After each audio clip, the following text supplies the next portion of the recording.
Elisa is based on the principle of, ELISA किसके सिद्धांत पर आधारित है? Antigen antibody interaction, antigen antigen interaction, antibody antibody interaction या फिर नन ऑफ दिस। तो देखिए एलिसा की फुल फॉर्म होती है एंजाइम लिंक्ड इम्यूनो सोर्बेंट एसिड। देखिए जब भी हमारी बॉडी पर कोई एंटीजन अटैक करता है तो उसके अगेंस्ट हमारी बॉडी में एंटीबॉडी बन जाती है। एलिसा द्वारा इनका ही पता लगाया जाता है। तो एलिसा एंटीजन एंटीबॉडी इंटरेक्शन पर वर्क करता है। हमारा सही आंसर होगा ए। इसके बाद है from the point of evolutionary complexity which one of the following is most advance. तो हमें देखना है कि इनमें से सबसे एडवांस या सबसे विकसित कौन है? क्लेमाइडोमोनास, फ्यूनेरिया, सिलेजिनेला या फिर पाइनस। तो आप जानते हैं पाइनस एक जिम्नोस्पर्म है। पाइनस एक जिम्नोस्पर्म है और ये ब्रायोफाइट एंड टाइडोफाइट से ज़्यादा एडवांस होता है क्योंकि इसमें मेन बॉडी डिप्लॉयड स्पोरोफाइट होती है और इसका गैमेटोफाइट हाईली रिड्यूस रहता है। तो हमारा सही आंसर होगा डी पाइनस। पाइनस इन सभी में से ज़्यादा एडवांस है। Pseudopodia are found in and help in. Pseudopodia किस में पाए जाते हैं और किस में हेल्प करते हैं? तो इसका सही आंसर है सी। सीडोपोडिया अमीबा में पाए जाते हैं और फेगोसाइटोसिस यानी कि अपने फूड को कैप्चर करने में और लोकोमोशन में हेल्प करता है। If TS of young dicot stem is stained with iodine solution which of the following region will be stained dark blue.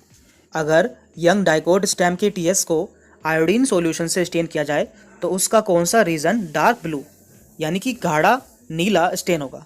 Cortex, pericycle, endodermis या फिर कैम्बियम। तो देखिए आयोडीन द्वारा स्टार्च को स्टेन किया जाता है एंड डाइकोट स्टेम के एंडोडर्मिस में स्टार्च पा जाता है इसलिए वह डार्क ब्लू हो जाता है। तो हमारा सही आंसर होगा सी एंडोडर्मिस क्योंकि इसमें स्टार्च पाया जाता है। अगला question, in periplaneta americana the ventral sclerite is called. Cockroach में उसके वेंट्रल मीन्स साइड में स्केलेट को क्या कहता है? तो देखिए कॉकरोच की पूरी बॉडी काइटिनियस एक्सोस्केलेटन से कवर रहती है। इसके एक्सोस्केलेटन पर हार्ड प्लेट्स पाई जाती हैं जिन्हें सामने की ओर स्क्लेराइट्स एंड इसके साइड की ओर स्टर्नाइट कहता है। तो हमारा सही आंसर होगा C sternite. The enzyme that catalyse the digestion of food belong to the class of enzyme यानी कि वह एंजाइम जो कि फूड के डाइजेशन में हेल्प करता है या उसे कैटलाइज करता है कौन सी क्लास से बिलोंग करता है? ट्रांसफरेज, हाइड्रोलेस, लाइसेसिस या फिर लाइगेसिस। हमारा सही आंसर होगा बी हाइड्रोलेस क्योंकि ये ऐसे एंजाइम होते हैं जो कि बड़े मोलिक्यूल्स को छोटे मोलिक्यूल्स में तोड़ देता है और उसमें वाटर ऐड कर देता है। वाटर ऐड करके बड़े मोलिक्यूल्स को छोटे मोलिक्यूल्स में तोड़ देते हैं और ये डाइजेशन में हेल्प करता है। Excess of manganese induces are deficiency of. Manganese की ज़्यादा मात्रा हो जाने से किसकी कमी हो जाती है? मैग्नीशियम, आयरन, कैल्शियम या फिर ऑल ऑफ दिस। तो आप जानते हैं मैग्नीज एक माइक्रोन्यूट्रेंट है और प्लांट में इसकी ज़रूरत कम अमाउंट में पड़ती है। अगर ये ज़्यादा मात्रा में हो जाएगा तो ये सभी कम हो जाएंगे। तो हमारा सही आंसर होगा D all of this. Digestion is considered complete when the substrate is broken into the form that is.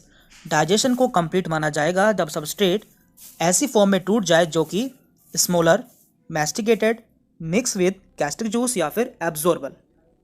तो आप जानते हैं हमारे माउथ से लेकर हमारे एलिमेंट्री यानी कि इंटेस्टाइन तक डाइजेशन का प्रोसेस होता है और जब ये एब्जॉर्बल फॉर्म में कन्वर्ट हो जाता है यानी कि इसे अवशोषित कर लिया जाता है तो डाइजेशन को कंप्लीट माना जाता है। तो हमारा सही आंसर होगा D absorbable. What will the additional volume of air that a person can expire by a forceful expiration.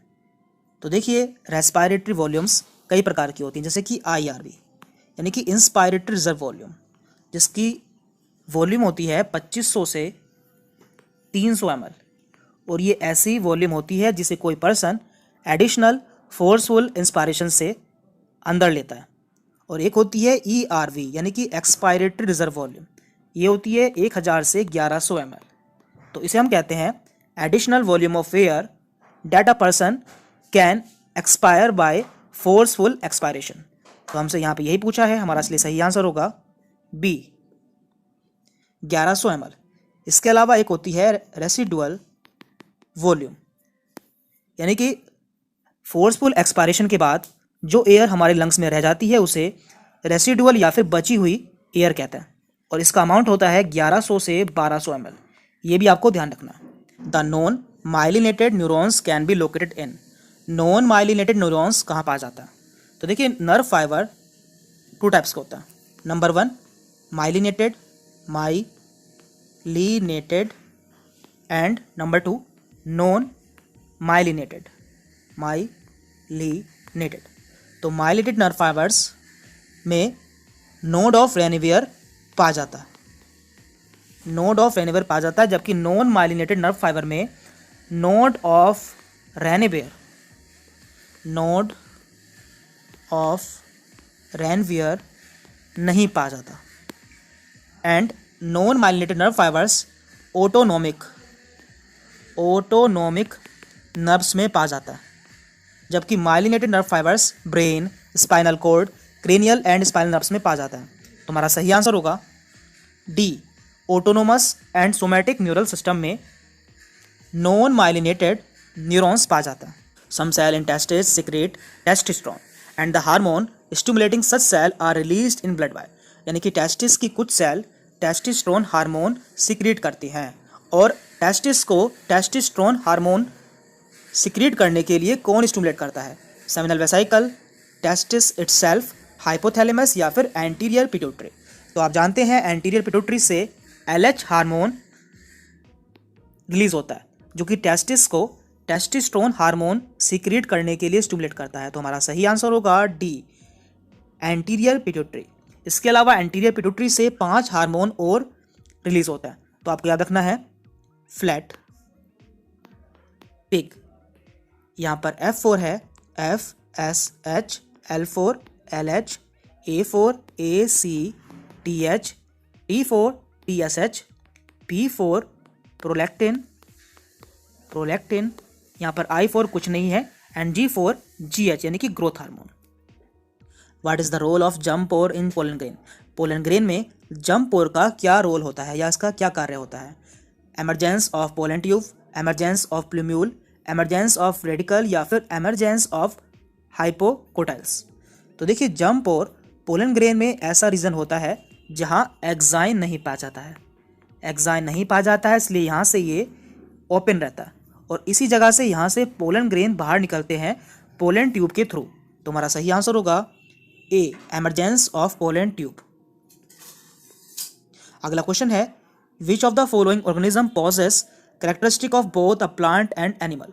इनमें से ऐसा कौन सा ऑर्गेनिज्म है जिसमें प्लांट एंड एनिमल दोनों के कैरेक्टर पाए जाते हैं? पैरामीशियम, माइकोप्लाज्मा, यूग्लिना या बैक्टीरिया? तो हमारा सही आंसर होगा सी यूग्लिना, और इसे प्लांट्स और एनिमल के बीच की कनेक्टिंग लिंक भी कहते हैं, क्योंकि इसमें प्लांट की तरह क्लोरोफिल पाया जाता है। Which among the following is a pair of high yielding crop varieties resistant to water stress develop in India? यानी कि ऐसे इनमें से कौन 2 हाई यील्डिंग क्रॉप वेराइटी यानी कि ज़्यादा फसल देने वाली वेराइटी है जिन्हें इंडिया में डेवलप किया गया है और जो कि वाटर स्ट्रेस से रेसिस्टेंट रहती है? Maize and sugarcane, jowar and maize, bajra and ग्राम या फिर ज्वार एंड वीट? हमारा सही आंसर होगा बी ज्वार एंड मेज। ऐसी 2 वैरायटी हैं जो कि हाई यील्डिंग क्रॉप है और इन्हें इंडिया में डेवलप किया गया है, एंड ये वाटर स्ट्रेस से रेसिस्टेंट रहती हैं। The ministry of environment and forest has initiated which plan to save major rivers to our country? Ministry of environment and forest ने कौन सा प्लान हमारे मेजर रिवर्स को सेव करने के लिए लागू किया है? Ganga action plan, Yamuna action plan, fermentation plan या फिर बोथ ए एंड बी? तो इसका सही आंसर होगा D both A and B, यानी कि Ganga action plan, Yamuna action plan, इसके अलावा Sutlej action plan and Gomti action plan भी ministry of environment and forest ने प्रतिपादित या लागू किया था। तो ये कुछ क्वेश्चन थे जो कि एनटीए अभ्यास में दिए हुए हैं। आगे भी हम इस तरह के क्वेश्चंस आपके साथ शेयर करते रहेंगे, इसलिए यदि आप हमारे चैनल पे नए हैं तो चैनल को सब्सक्राइब कर लें साथ में बेल आइकन प्रेस कर लें, जिससे आगे भी आपको हमारी वीडियोस के नोटिफिकेशन जल्दी से जल्दी मिलते रहें।